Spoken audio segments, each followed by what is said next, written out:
Estamos hablando con Luisa Pernalete. Bien, Luisa Pernalete ya la hemos presentado muchas veces, pero sepan ustedes, es educadora, es investigadora, miembro del Movimiento Internacional de Formación Fe y Alegría, un movimiento educativo de los más importantes de Latinoamérica, que tiene presencia en varios países, como Venezuela, Ecuador, Colombia, algunas partes de Centroamérica. Aquí en Panamá hay una escuela de fe y alegría también. Y Luisa, pues, es una referencia para todo este tema educativo, y además Luisa tiene una línea de trabajo bien importante con el tema de la formación de paz. Es precisamente la coordinadora del programa Madres Promotoras de Paz, una línea de trabajo importantísimo con madres en comunidades populares de Venezuela. Y bueno, una cantidad de contenidos que Luisa siempre comparte cuando tiene la oportunidad. Y con ella queremos hablar del tema educativo en tiempos de pandemias. Bien, en Panamá estamos a punto de volver a las clases virtuales a partir del 20 de julio, y entonces quería conversar con Luisa sobre cómo abordar esto desde el colegio y cómo abordar esto sobre todo desde la casa, ¿no? Que nos toca acompañar este proceso. Bien, entonces Luisa, bienvenida. Sí, bueno, espero que no tengamos que decir la tercera bala vencida, porque esta es la segunda, entonces esperamos que vamos a vencer a la segunda. Bueno, muchas gracias, Alfredo. Lo que Alfredo nos dice es que yo tengo más de la edad que él tiene, creo yo, trabajando en educación. Entonces eso es lo que permite que yo pueda hablar de muchas cosas, porque son muchos años los que están acumulados en esto de trabajar. Y también he estado en Panamá en algunas ocasiones, invitada por Fe y Alegría. Fe y Alegría está en 22 países. Eh, y Panamá fue una de las primeras que se fundó después de Venezuela. Entonces, bueno, pues me da mucho gusto estar con compañeros de Panamá.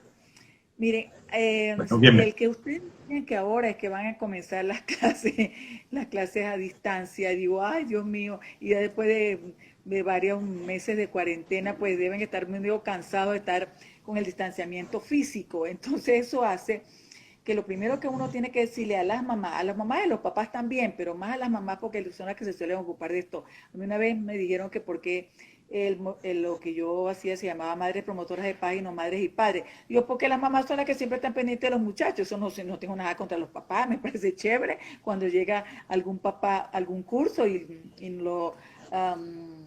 lo acogemos con mucha alegría, pues, pero lo que pasa es que las que van a las reuniones son las mamás, entonces de eso se trata, no es que estamos aquí excluyendo a nadie, sino que son las que suelen estar pendientes de los muchachos, ¿no? Entonces lo primero que hay que decirle Bueno, a las nosotros, mamás y a las...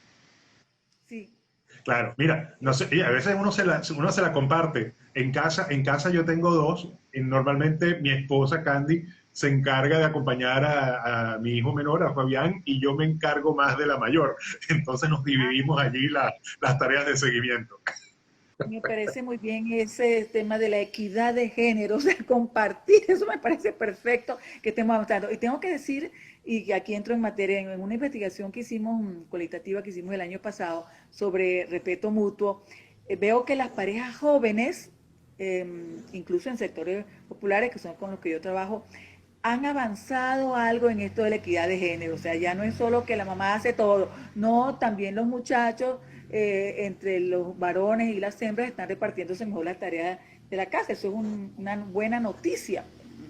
Entonces, ¿Cómo ¿qué es lo no? primero que decirle a las mamás y a los papás en este comienzo de clase que tienen ustedes ahora? Que ya estamos un poco cansados de este encierro, porque no es lo mismo salir, perdón, no salir de tu casa porque no quieras, porque quieres descansar o porque quieres hacer tarea en tu casa, que no salir porque no puede salir. Es el no poder salir, lo pone a uno como muy mal.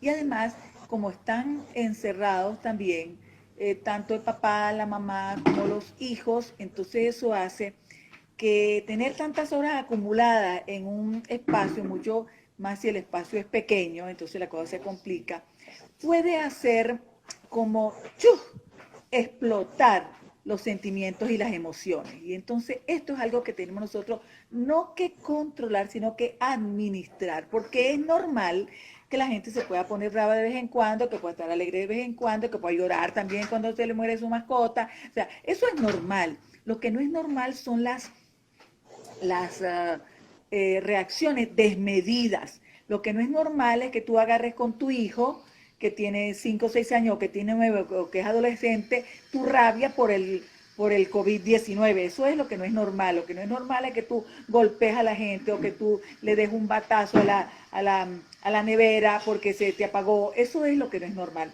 Pero es absolutamente normal que en estos momentos, dado que tenemos entre 3 y 4 meses de cuarentena, la mayoría de los países del mundo, entonces lo que no es normal es que tengamos reacciones desmedidas, pero es normal que estemos ya poco cansados de esta cuarentena, ¿no?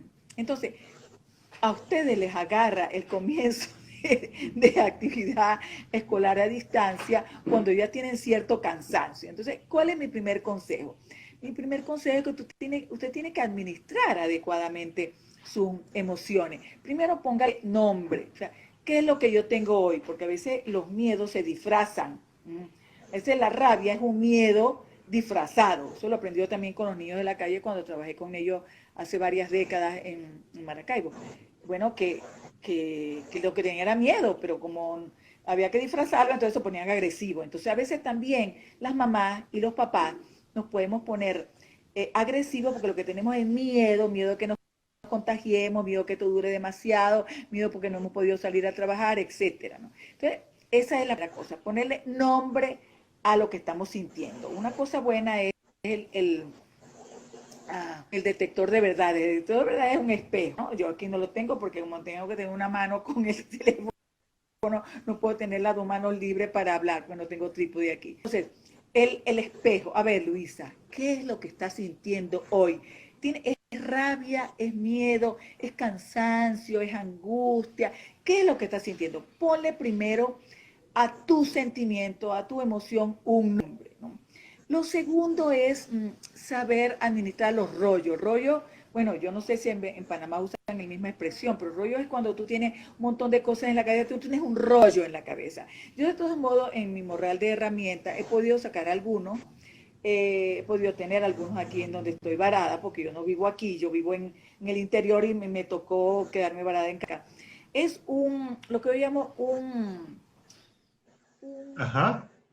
Un administrador tubi que del. le dicen acá.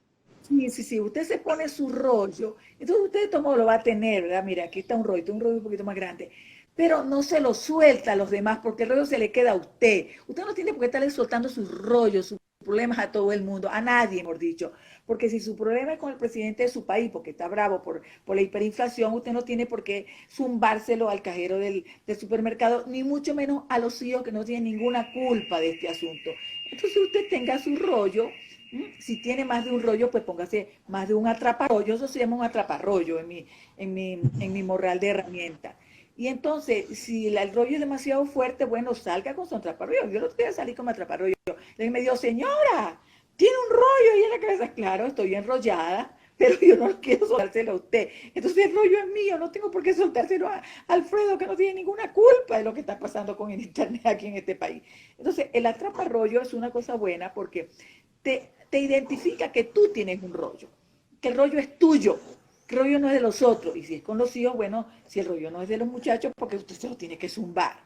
Y eso, y si usted va a acompañarles en la tarea, porque ese es un rol que nos han zumbado en educación a distancia, no es maestra ni es maestro, usted lo que es acompañante de su hijo o de su hija, dependiendo de la edad, habrá que acompañarlos más, habrá que acompañarlos menos, porque, como bien decía un educador en estos días, los chicos no tienen que ser autodidactas. Un chamo de 7 años no puede ser autodidacta.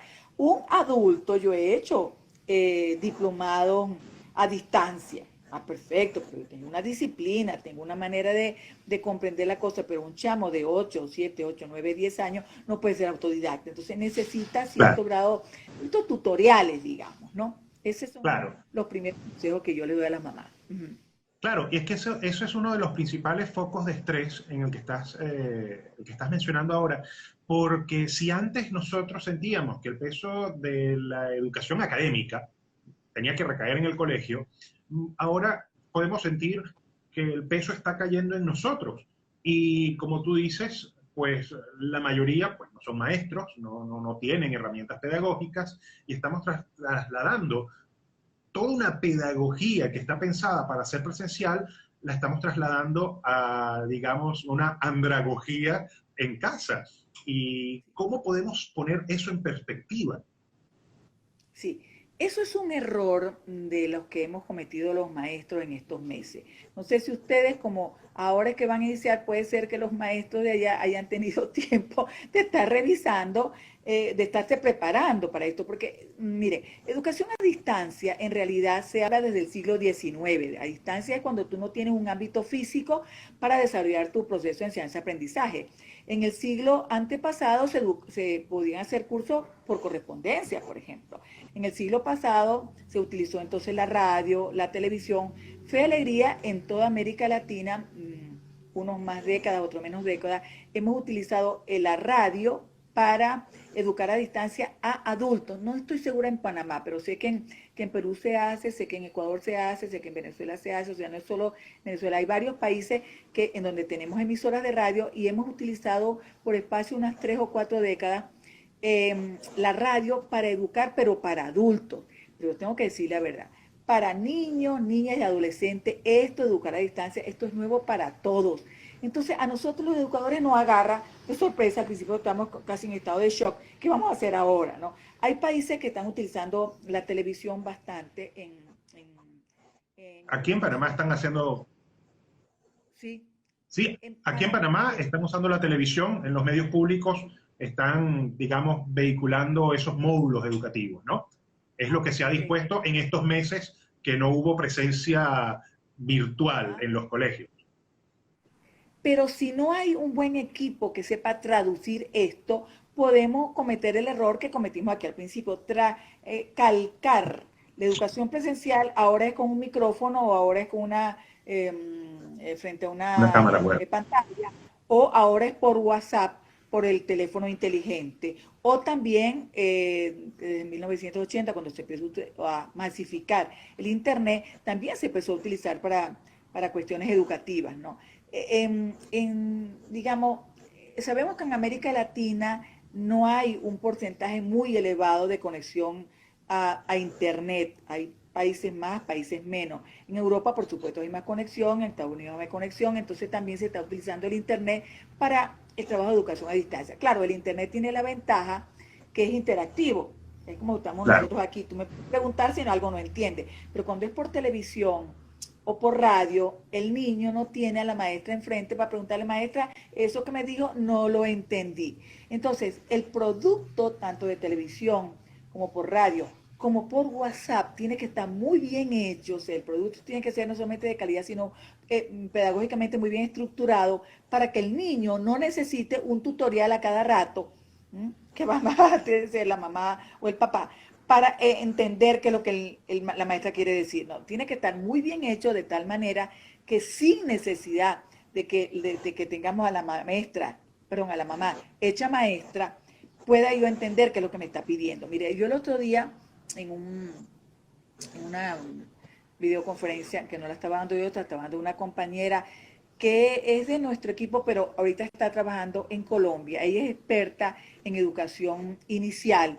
Mira, nos dio una clase tan excelente. Yo nunca he trabajado con niños pequeños. Yo decía, no, claro, si yo tengo una maestra como esta, trabajando a distancia o en presencia, esto es una maravilla. La cantidad de estrategias que esta maestra, que digo que ahorita está en Barranquilla trabajando, pero ella es de nuestro equipo, era de nuestro equipo de Maracaibo. Una maravilla esta maestra, cómo está trabajando con maestros colombianos en educación de niños muy pequeños. Entonces, si el producto está muy bien, no se necesita ese tutorial permanente. Ahora, si el producto no está bien, pues vas a necesitar a alguien muy formado que te ayude. ¿Eso qué pasa? Que puede agrandar la brecha, no solo la tecnológica, sino también la educativa. Esperemos que en Panamá los maestros hayan podido formarse en estos meses y puedan entregar unos productos pues bastante bien terminados, de manera que los papás y las mamás sufran menos. Entonces ya le digo, primera cosa, reconocer nuestros estados de ánimo y ponerle nombre. El nombre exacto, no es poner cara de brava si yo estoy muy contenta. No, eso sí no funciona. Si tú estás muy brava, bueno, incluso a veces tendrás que decirte a los hijos, mira, anoche dormí mal, así que hoy ando de mal humor. Eso es mejor que pretender establecer una conexión cuando las cosas están muy mal. El segundo consejo que yo les doy es, permítanme utilizar este otro, ajá, póngase en el papel de esa niña que tiene 8 años. Usted no la puede poner a hacer 3 horas de tarea, por favor, así la maestra se lo mande, no. Entonces pártasela en 3 partes, una torta partida de un pastel que lo ve en 3 partes. Póngase en el papel de esa niña o ese niño o ese adolescente que le hace falta a sus compañeritos. Acuérdense que la adolescencia es la edad de los pares. O sea, tal vez no les guste mucho la escuela, pero que de que están deseosos de reencontrarse con sus compañeros es así. Pero también los niños pequeños, o sea, los amiguitos son muy importantes. Entonces póngase en el papel, póngase en la cabeza de ese hijo suyo que usted quiere mucho por lo demás, eso sí no lo dudo yo, pero que a veces no sabe cómo tratarlo. Entonces, el ponerse a ver, ¿qué debe estar sintiendo Alfredito que tiene 9 años, que está en 3er grado? A ver cómo se está sintiendo. Pues él quisiera estar jugando fútbol y no puede. Quisiera ir al parque que está enfrente y tampoco puede. Bueno, y ahora resulta que tiene que hacer tareas por aquí, por WhatsApp o viendo la televisión. Le póngase en la cabeza de ese otro niño y procure comprenderlo, para que pueda entonces usted dosificar lo que va a hacer con las tareas y dosificar con todo el día. Hay otro consejo importante. Esto lo dicen los psicólogos y yo me lo estoy aplicando a mí misma. No pase el día en pijama, o sea, o en traje de casa. Si usted hoy tiene una conferencia, pues arréglese, píntese los labios, pénese un poco mejor. Ajá. Porque eso, ya sea porque vaya a ser la imagen o porque no vaya a haber imagen, de todos modos, eso ayuda. Importante también que los niños, yo haría eso también con los niños y con los adolescentes. Mire, arréglese porque usted va a tener clase. Pero mamá, si nadie me va a ver. Sí, pero tenemos que ponernos en actitud de estudio. Eso ayuda, los psicólogos dicen que eso ayuda al ánimo. Pues no, miren, hoy estoy Claro. mucho más peinada de lo que suelo estar. Yo suelo estar siempre peinada, pero hoy estoy mucho más Pero peinada. no, y yo me afeité y todo también. Y me pongo los zarcillos que son de salir, porque esas cosas, dicen los psicólogos, predisponen a uno adecuadamente al ánimo para la clase o para la rutina, ¿no? Ese es un cuarto consejo que le doy a las mamás y a los papás.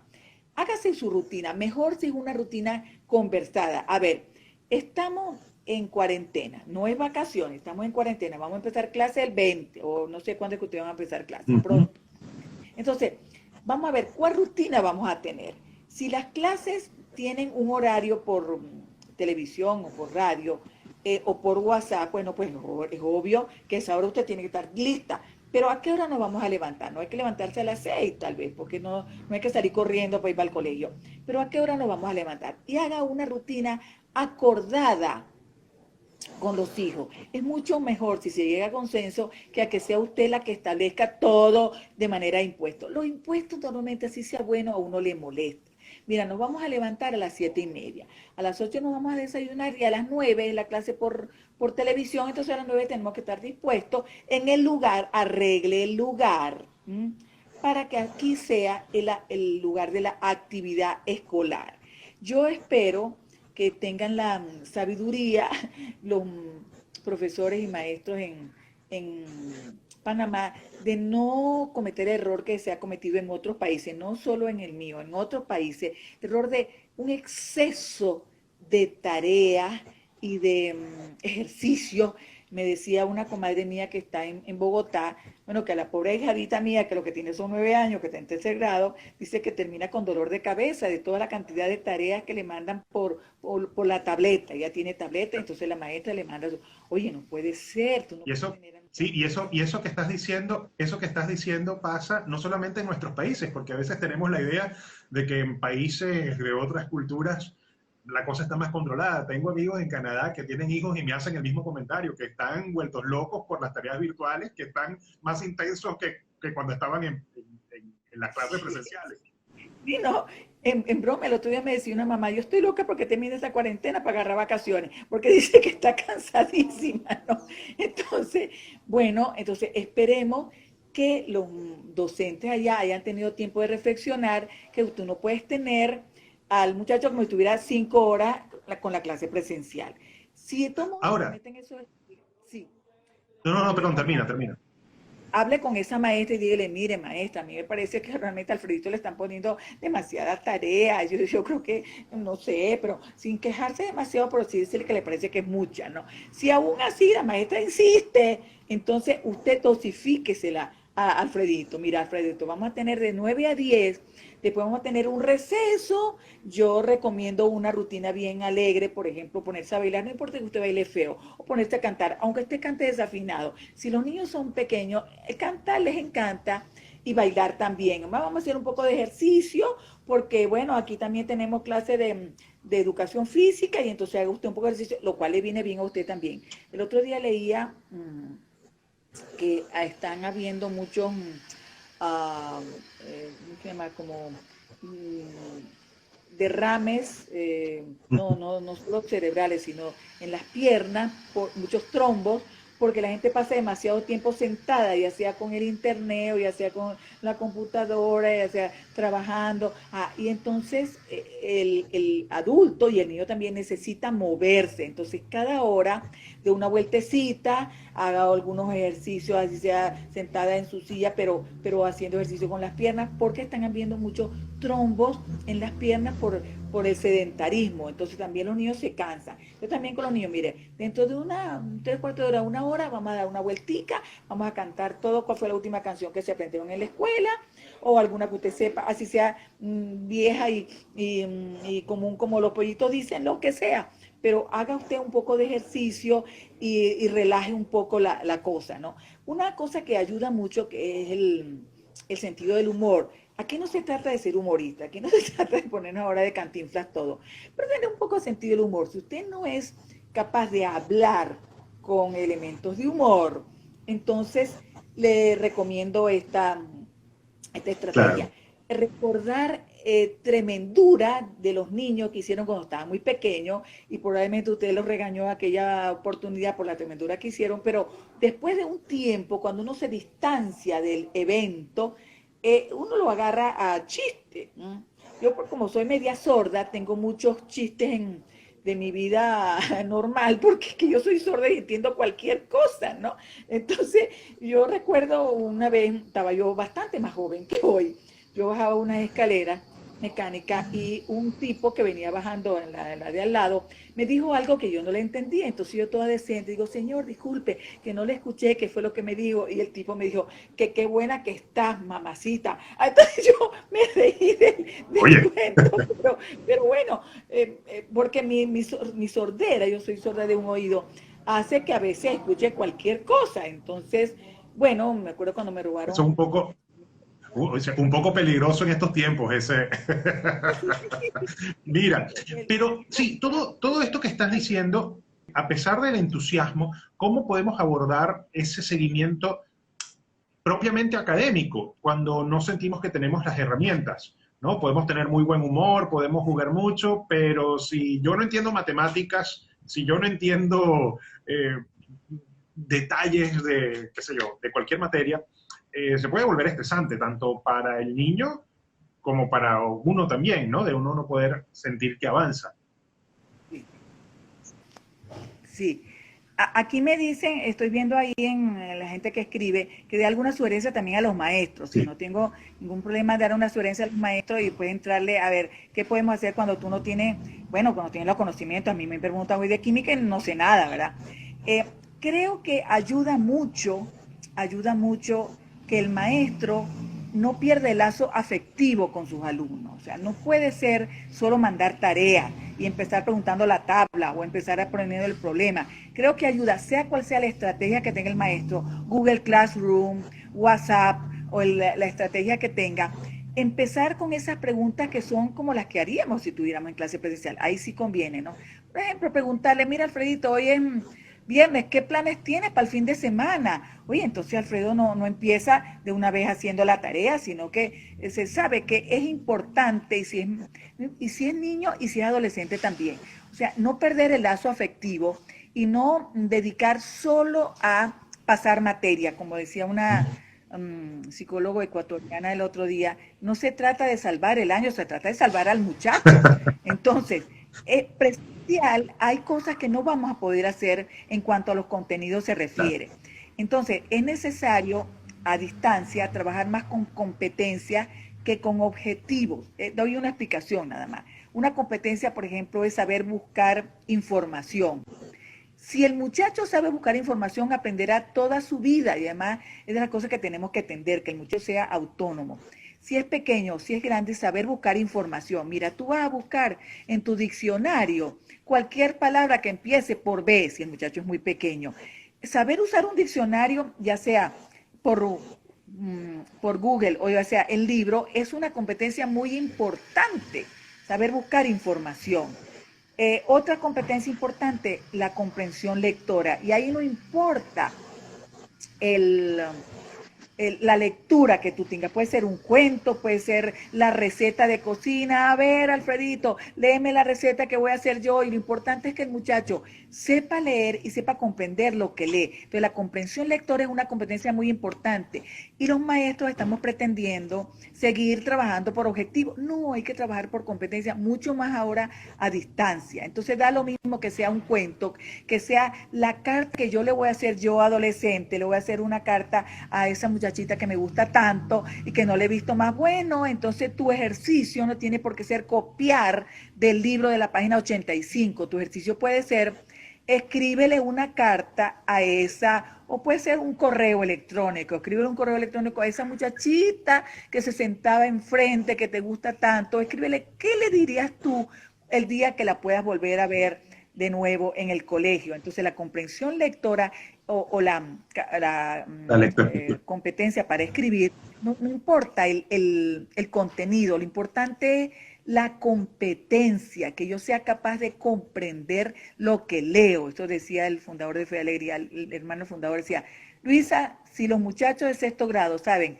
sabiendo leer, escribir, las 4 operaciones de matemáticas están listas para la universidad, como diciéndome, lo básico, eso no se te va a olvidar nunca. Entonces, pero si aún así su maestra o su maestro, su profesor de bachillerato, no es de los que todavía trabaja por competencia, sino por objetivo, bueno, usted lee la tarea junto con el hijo y tratan de comprender entre los dos, pero hay cosas que no va a poder hacer. Y creo que en eso los maestros tenemos que ser una dosis de ubicatex, como decía un amigo mío. Ubícate, hay cosas que no vas a poder pasar a distancia porque el maestro, el muchacho necesita el maestro enfrente. Estoy hablando de materias de bachillerato, por ejemplo, química, física, matemática. Si no está muy bien hecho el producto, honestamente, tú vas a tener que decirle a tu profesor, mire, esa tarea no la vamos a poder hacer. Y hay que ser realista con eso. Igual que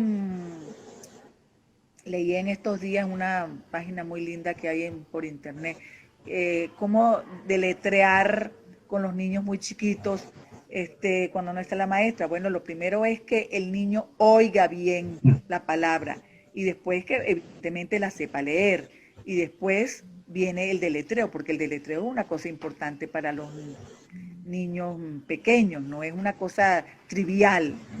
Entonces, subrayo lo de no perder el lazo afectivo, comenzar preguntando si es lunes, bueno, ¿qué hiciste el fin de semana? Aunque usted no puede escuchar al niño que es lo que te está diciendo. Si tienes Google Classroom, si tienes Internet, pues sí puede hacer la parte Visual.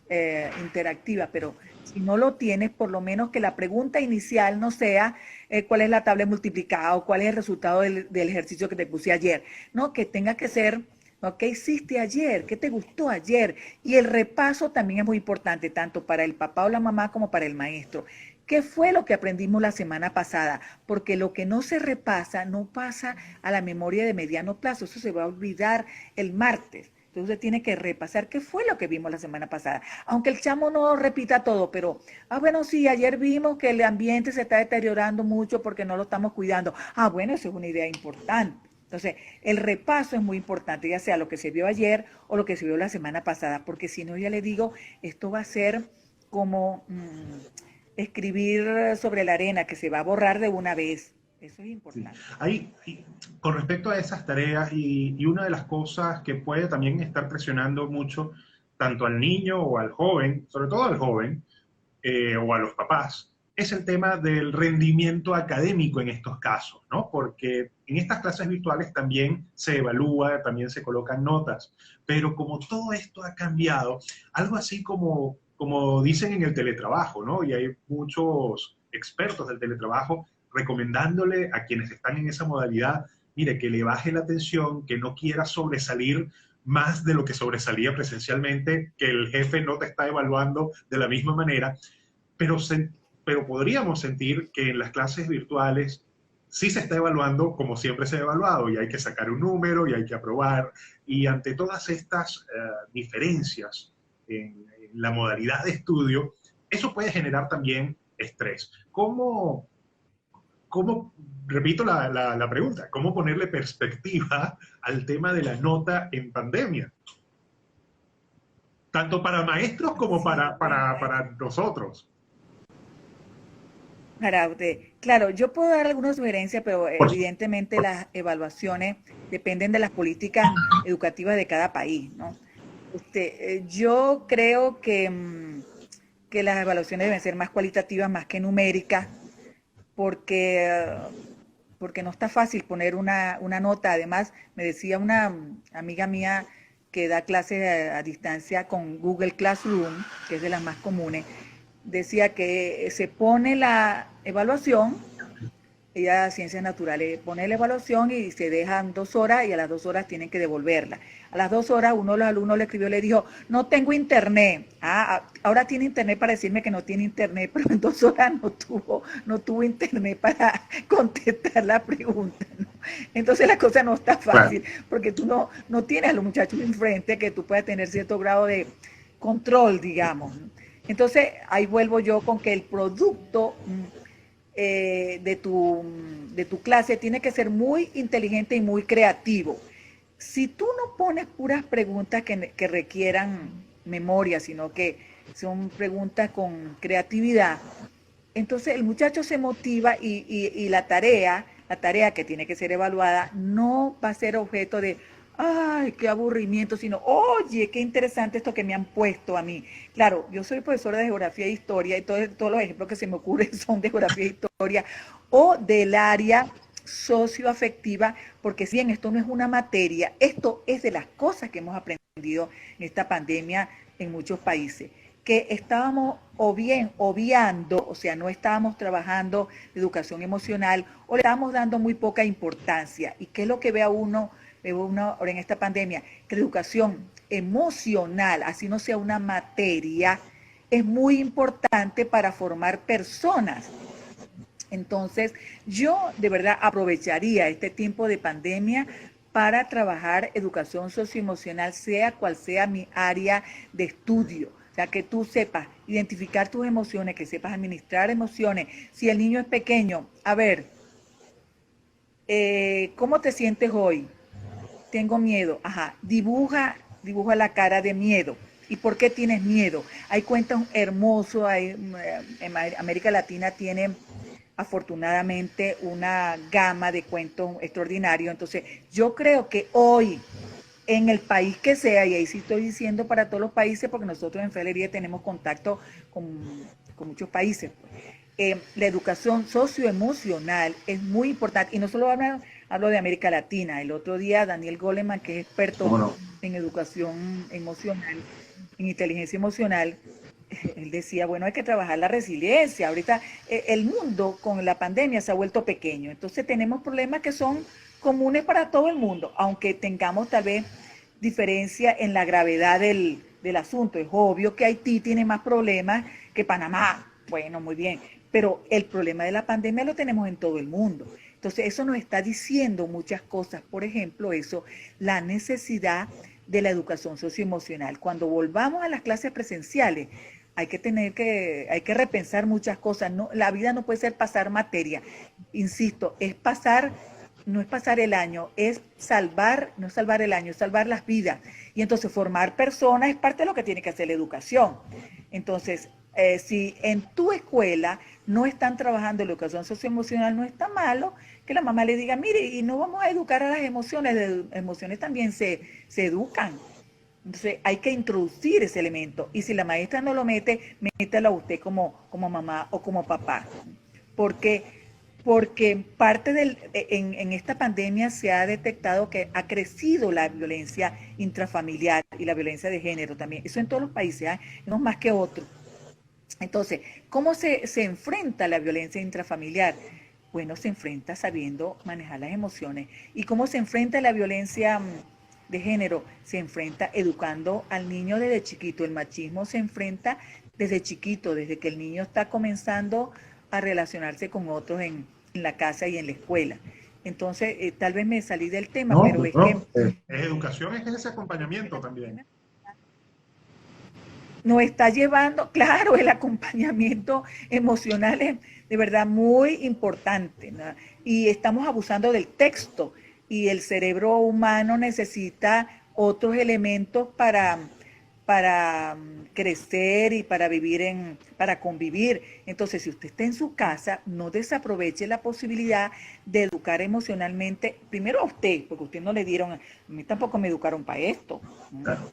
Eso lo aprendió uno después, pero también a sus hijos pequeños y a sus hijos, digamos a los adolescentes, los que tienen adolescentes, bueno, encomiéndense a Dios, rece primero un Padre Nuestro para que pueda, porque el adolescente como se siente mal consigo mismo, entonces se siente mal con todo el mundo. Y nosotros los adultos lo descalificamos tanto en la escuela como en la casa. ¿Quién dijo que eso era peinado? ¿Qué es eso? ¿Eso le llamas tú peinarse? Y entonces lo descalificas en la casa y lo descalificamos en la escuela también. Entonces el adolescente es un incomprendido en todos lados. Y él tampoco, que como no se comprende a sí mismo, entonces es una pelea permanente con todo el mundo. Entonces, bueno, encomiéndese, póngase el cerebro del adolescente también. Y entonces ubíquese. Cuando yo tenía esa edad, aunque como me dio un ahijado el otro día, cuando yo tenía tu edad, sí, pero ya tú no tienes mi edad. Entonces, como diciéndome, hace mucho tiempo ya que tú fuiste adolescente, no me puedes tratar igual cuando tú eras adolescente, pero ya tú no tienes mi edad, me dijo el chamo, y tenía razón. Entonces, bueno, pero tampoco es imposible que tú puedas comprender a tu hijo adolescente, porque lo primero es que uno los quiere también. Me salí del tema, pero en cuanto a la evaluación numérica, si yo fuera profesor o maestro hoy, yo haría evaluación cualitativa en este tiempo de educación a distancia, porque la numérica está como difícil. Bueno, ya para estos últimos minutos, Luisa, que tenemos en este live, podríamos hacer una pequeña recapitulación de los puntos más importantes de cómo abordar esta educación virtual, tanto en los colegios como en casa. Entonces, empezaríamos brevemente, como unos bullets, digámoslo así, para maestros y luego entonces para padres. Para maestros, no pretenda calcar la educación presencial a la educación a distancia, son cosas distintas, no le pida lo mismo. Segundo, no abuse de las tareas y tercero, introduzca la educación emocional en sus competencias sin desligarse de la parte afectiva. Con preguntas usted puede tener un lazo afectivo con sus alumnos y eso le va a hacer sentir muy bien al chamo, al niño, y eso le va a hacer sentir muy bien a usted también. Eso para los maestros, para mis colegas. Para las mamás, comience usted por su ejercicio de risoterapia. Ríase frente al espejo, llegue de buen humor a tratar a los muchachos, reconozca sus emociones y sentimientos y sea coherente. Usted los quiere, entonces trátelo con amabilidad. Y al final felicítelo, eso no lo dije antes, pero es muy importante. Es mucho más importante el condicionamiento positivo que el negativo. Entonces, felicítelo por todo lo bueno que haga en las tareas y también en toda la rutina escolar. No se olvide de la rutina, su rutina con una rutina consensuada, para que ahora, ¿cuál es la hora? O esta es la hora de hacer ejercicio. Luisa, entonces, que la rutina sea nos quedan 10 segundos. 10 segundos para agradecerte